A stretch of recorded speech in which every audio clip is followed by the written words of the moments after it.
Welcome back to Let's Play the Stanley Parable, Episode 6. In our last episode, we got the red door ending, which resulted in Stanley killing himself to defy the narrator. In this episode, we'll keep going and we'll try the boss's office, maybe go down to the mind control facility and see what kind of endings we can find there.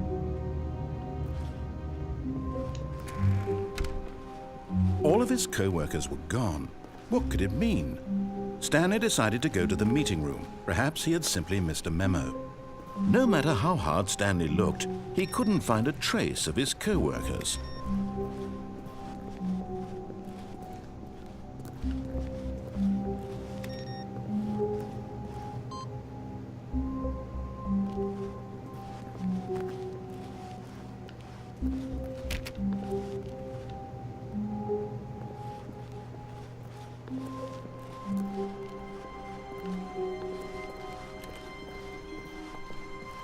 When Stanley came to a set of two open doors, he entered the door on his left.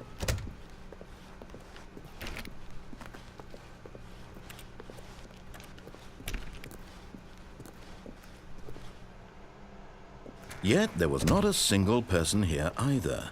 Feeling a wave of disbelief, Stanley decided to go up to his boss's office, hoping he might find an answer there.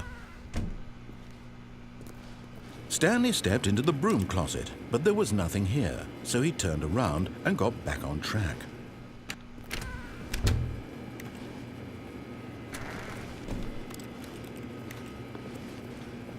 There was nothing here.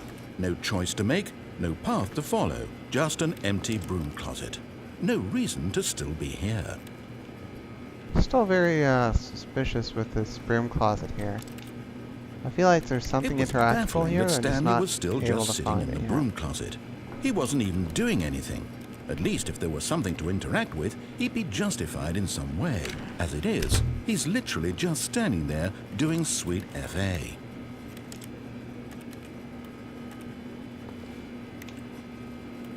Are you really still in the broom closet? Standing around doing nothing? Why? Please offer me some explanation here. I'm genuinely confused.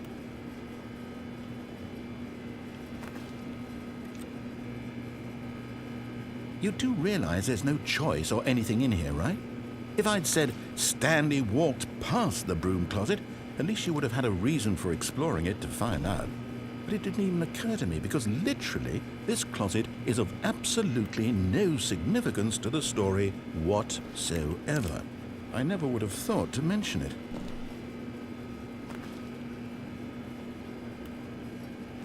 Maybe to you this is somehow its own branching path. Maybe when you go talk about this with your friends, you'll say, "Oh, did you get the broom closet ending? The broom closet ending was my favorite." I hope your friends find this concerning.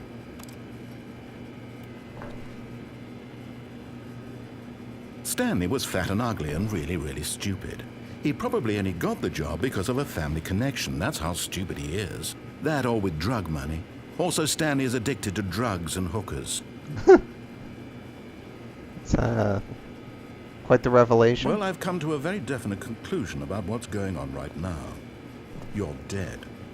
You got to this broom closet, explored it a bit, and were just about to leave because there's nothing here, when a physical malady of some sort shut down your central nervous system and you collapsed on the keyboard.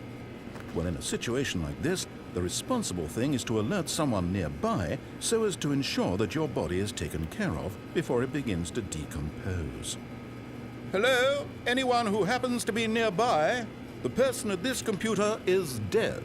He or she has fallen prey to any number of your countless human physiological vulnerabilities. It's indicative of the long-term sustainability of your species. Please remove their corpse from the area and instruct another human to take their place at the computer, making sure they understand basic first-person video game mechanics and filling them in on the history of narrative tropes in video gaming, so that the irony and insightful commentary of this game is not lost on them.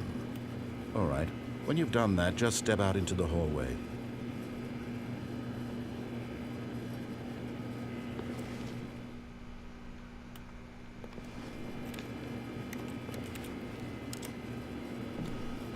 Ah, second player. It's good to have you on board. I guarantee you can't do any worse than the person who came before you. You too? Unbelievable. I'm at the mercy of an This is entire quite species of invalids. Perhaps there's a monkey nearby you can hand the controls to. A fish? Fungus? Look, you can hammer out the details. I'm not particularly picky. I'll just be waiting for when you're ready to pick up the story again.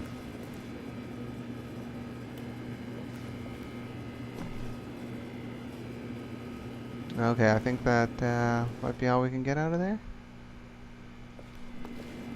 Yeah.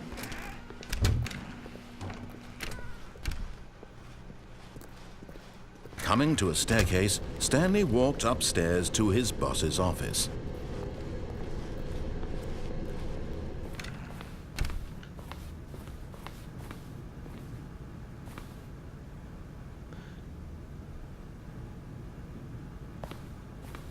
Oh, we went here before when it was the green boss's office. We weren't able to see if there was anything in here.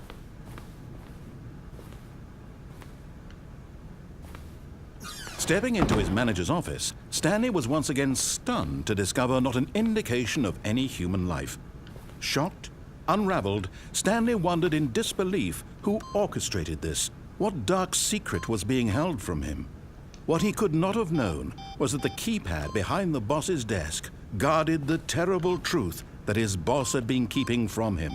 And so the boss had assigned it an extra secret PIN number, 2845. Yet incredibly, by simply pushing random buttons on the keypad, Stanley happened to input the correct code by sheer luck. Amazing. He stepped into the newly opened passageway.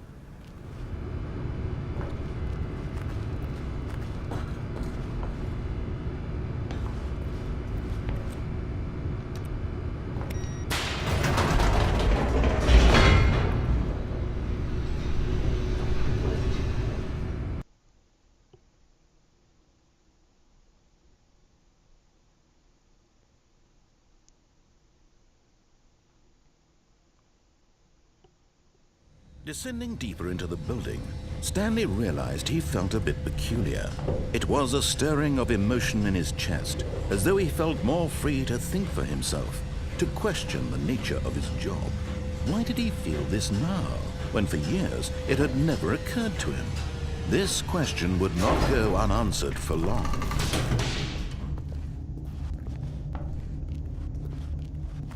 Stanley walked straight ahead through the large door that read Mind Control Facility. I think we'll go with the escape this time. Although this passageway had the word escape written on it, the truth was that at the end of this hall, Stanley would meet his violent death.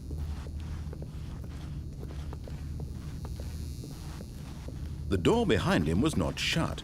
Stanley still had every opportunity to turn around and get back on track. At this point, Stanley was making a conscious, concerted effort to walk forward and willingly confront his death.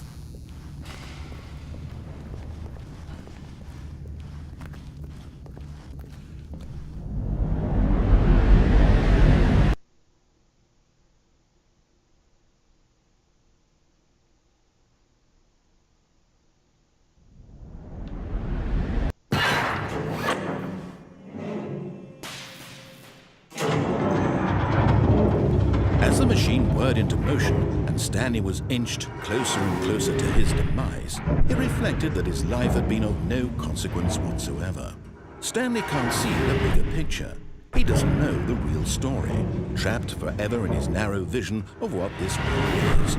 Perhaps his death was of no great loss, like plucking the eyeballs from a blind man. So he resigned and willingly accepted this violent end to his brief and shallow life. Farewell, Stanley.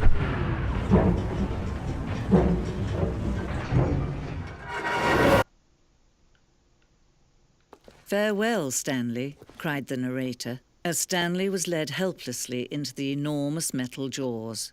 In a single visceral instant, Stanley was obliterated as the machine crushed every bone in his body, killing him instantly.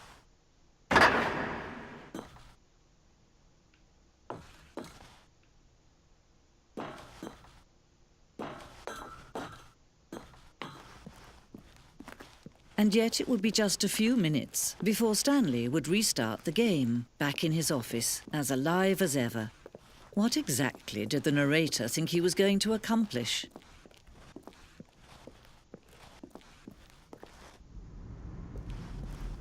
When every path you can walk has been created for you long in advance, death becomes meaningless, making life the same. Do you see now? Do you see that Stanley was already dead from the moment he hit start?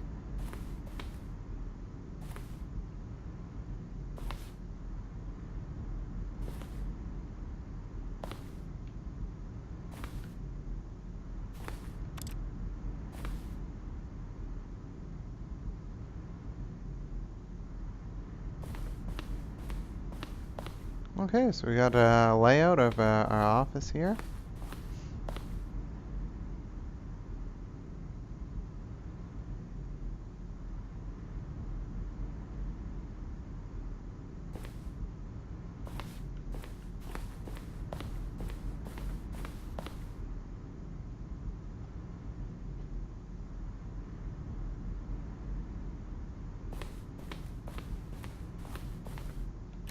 We're getting kind of insight into the design of the game.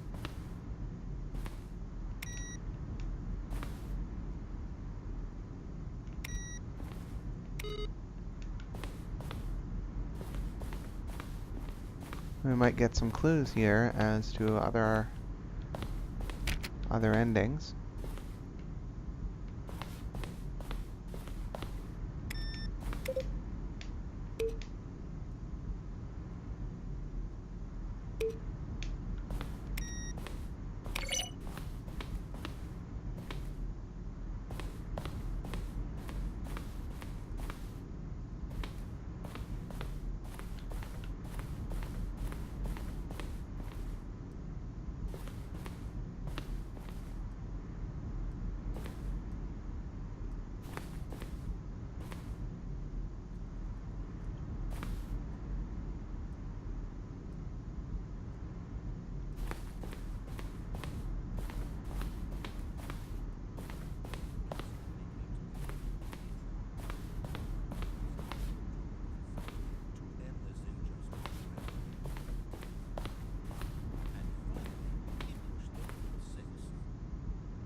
This museum section is quite interesting here.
see, so I'm just trying to... Can we get everywhere in here?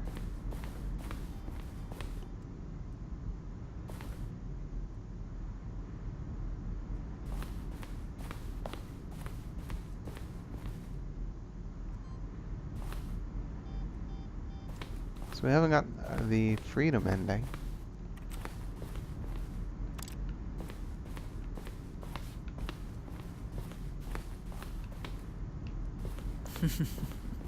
Oh, look at these two. How they wish to destroy one another. How they wish to control one another. How they both wish to be free.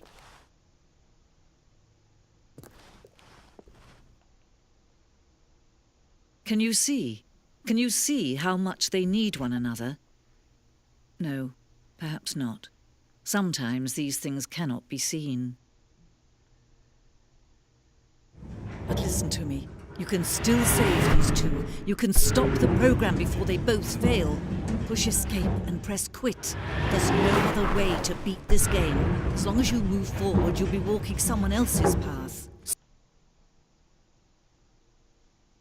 Do we... wonder if we get anything for quitting? Stop now and it'll be your only true choice. Whatever you do, choose it. Don't let time choose for you.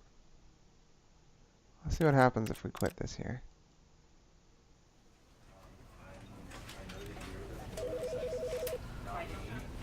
Doesn't look like we got anything out of doing that. It doesn't look like we got anything out of quitting that there. So we'll end the episode here. Thank you for watching.